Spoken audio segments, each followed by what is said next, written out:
Red Bull is going against each other, Time Up is going against each other, the Irish drivers are going against each other. Everyone is going against each other. Hello, this is Grinya and let's break down this wild and crazy final of the Oman International Drift Championship 2025. Let's rock!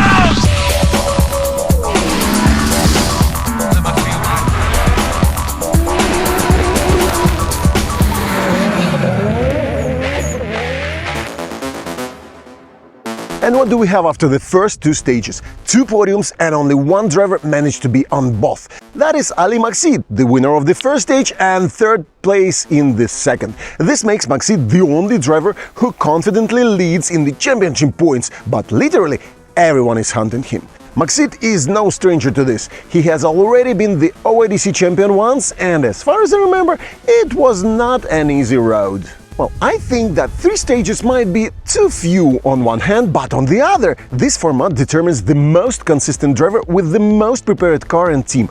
Speaking of teams, Time Up, with its lineup of four strong drivers, has finally figured out what judges want. However, their bet on headliner Shabanov was shattered by the technical problems with his car in the second stage. Unexpectedly for them, the team's leader in points turned out to be Leonid Schneider after winning the second stage. This also placed him in second in the championship standings ahead of the final third stage. It seems that the team was not playing the strategy or tactics game, each driver was simply pushing for their best result.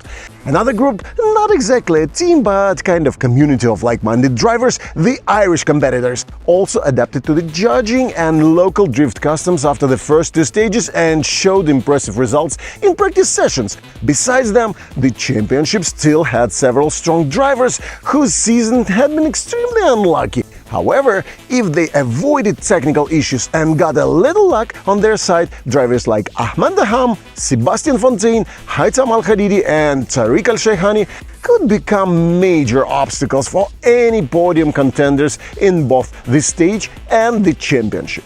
The qualifying results confirmed these thoughts. Sebastian Fontaine in 8th, Ahmed Daham in 4th, Tariq Al-Shaykhani in 3rd, and for the second stage in a row, Artem Shabanov taking the top qualifying spot. Meanwhile, the championship leaders were not as fortunate. Maksid placed only 5th, Schneider 9th, Al-Amri 17th, and Klein van Oort all the way down in the 20th. These qualifying results once again set up a very interesting top 32 bracket. Almost the entire Time Up team found themselves not only in the left side of the bracket, but in its upper section. More specifically, three drivers, Shabanov, Schneider and Matskevich, were destined to meet at some point in battle, but only one of them could make it to the semi-final. The luckier fourth member of the team, Grossman, ended up in the lower right section, keeping alive the possibility of an all-team Time Up final.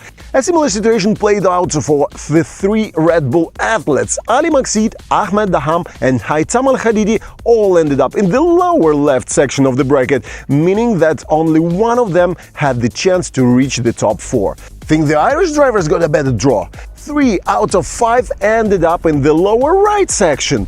Kylie, O'Loughlin and Kerr. That's how it is. You come to the Middle East to exchange experience with drivers from different parts of the world, and in the end, you end up battling against your own countrymen.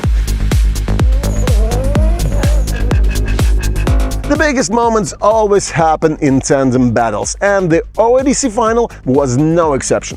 The top 32 began very calmly, with Shabanov advancing to the top 16 through a bye run due to his opponent's technical failure. Okay.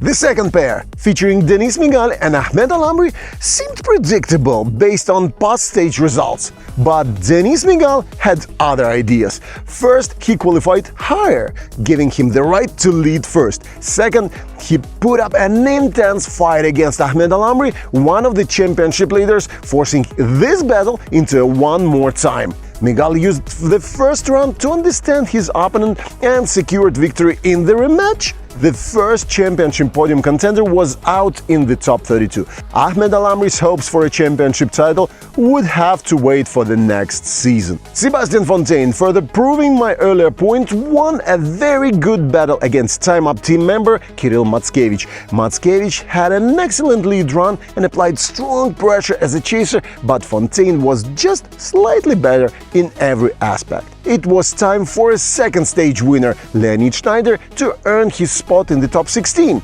Against Abdallah Hamda, Schneider had a strong lead run, allowing Hamda to stay close in chase. However, immediately after his run, Schneider took his right to a 5-minute technical timeout. It seemed that he had encountered mechanical issues, which may not have been fixable in just 5 minutes. As a chaser, Schneider failed to match Hamda's pace, falling behind in multiple sections of the track. Just the foot battle in the top 32, and the race had already lost Ahmed Al-Amri, the championship's third-place contender. Now it was the turn of the second-place driver. Leonid Schneider was out of the race as well. Such was the drama unfolding in this part of the top 32 bracket. Now we move on to the Red Bull drivers and their portion of the top 32 battles. Ahmed Daham finally managed to get his beautiful GR86 to perform the way he wanted, delivering an impressive run against Mikhail Pak. That was until Mikhail Pak knocked Ahmed Daham off the track. Both drivers went for a mechanical inspection, but only Ahmed Daham returned to the track, advancing via byrun. Thus, the shot yet bright debut of Kazakhstan's Mikhail Pak in OIDC came to an end. The elimination of some championship leaders opened the door for others chasing the title. Clint Van Oort was one of them, and he fought hard, going through and one more time against the strong Egyptian driver Karim Mohammed before making it to the top 16. Championship leader Ali Maksid had a relatively easy victory over Ahmed Ramzi, keeping himself in the race. A much more dramatic battle was fought between Ali Al-Balushi and Haitham Al-Hadidi. Haitham was competing this year with a new LS-powered setup. However, since the car was recently built, it had issues that needed to be resolved through testing. Testing time that, as usual, was scarce. Even during qualifying, Al-Hadidi's car showed signs of catching fire. But in the top 32, those issues became a constant occurrence. After every single run, Haitham Al-Hadidi's car caught fire. Marshals quickly extinguished it, and the flames reappeared after the next run. Despite these struggles, Al-Hadidi put on a strong performance, but the constant fires at the end of his runs likely distracted him from delivering his absolute best. Eventually, almost all fire extinguishers at the track were used up during his two battles against Al-Balushi. However, the judges only focus on what happens on the track, so Ali Al-Balushi moved on. And that was just the action on the left side of the top 32 bracket. The right side was less dramatic and more predictable. As a result, all strong drivers remained in the race. Benedictus Chirba, Victor Joensuu, Nasser Al-Harbali, Chris Brady, Tariq Al-Shaykhani, Alan O'Loughlin, Maxim Grossman and Tomas Kiley. What does this mean? The top 16 was shaping up to be extremely exciting and the real challenge for the judges.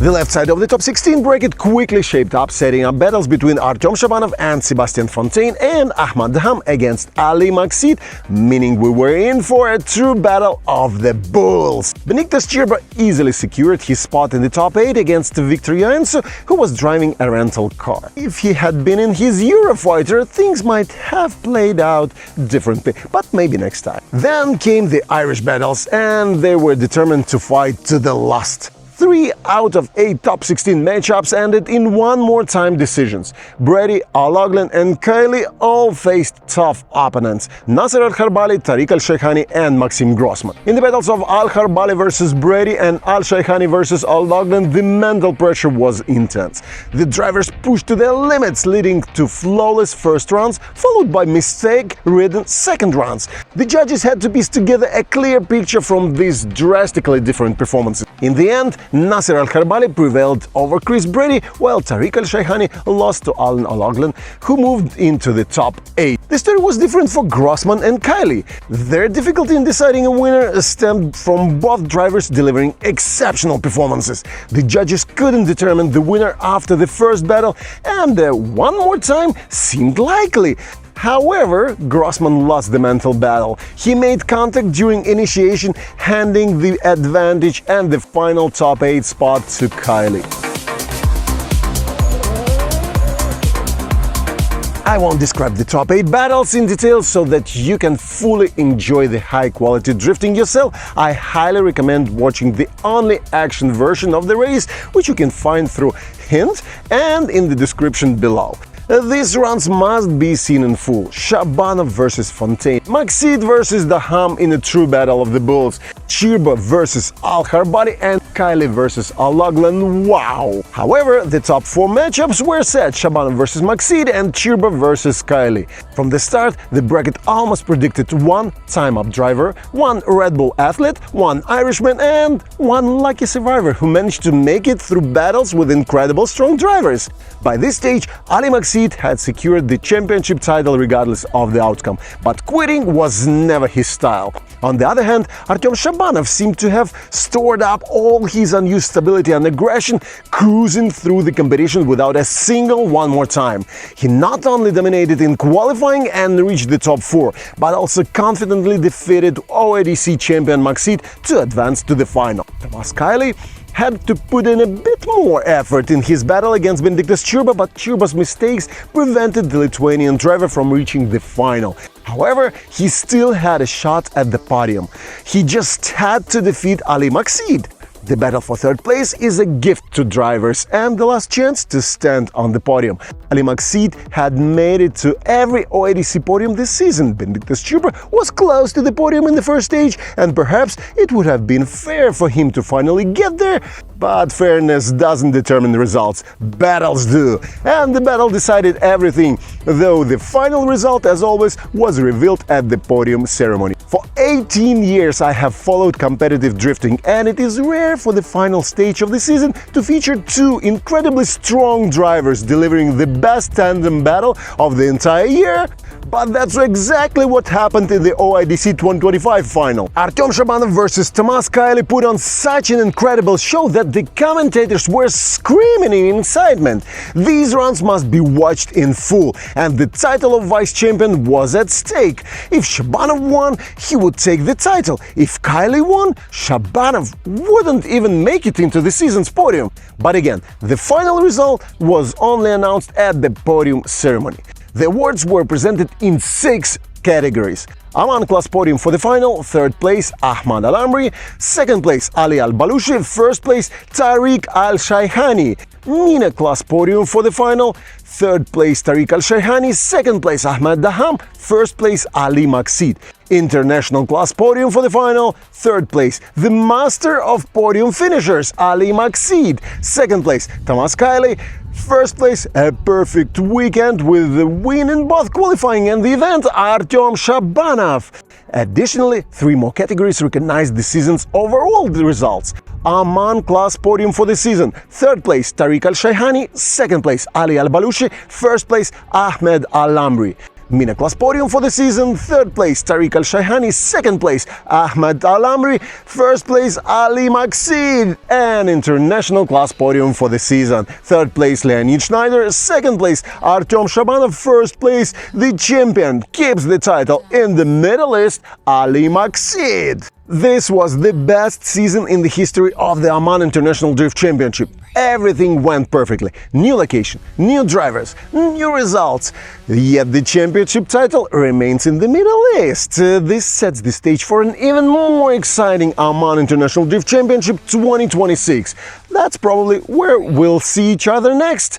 I want you to push a like button under this video and share the link on your social media. It really helps promote our content. My name is Grinya. You can find me on the One More Time by Grinya channel, or I'll see you at OIDC 2026. Cheers!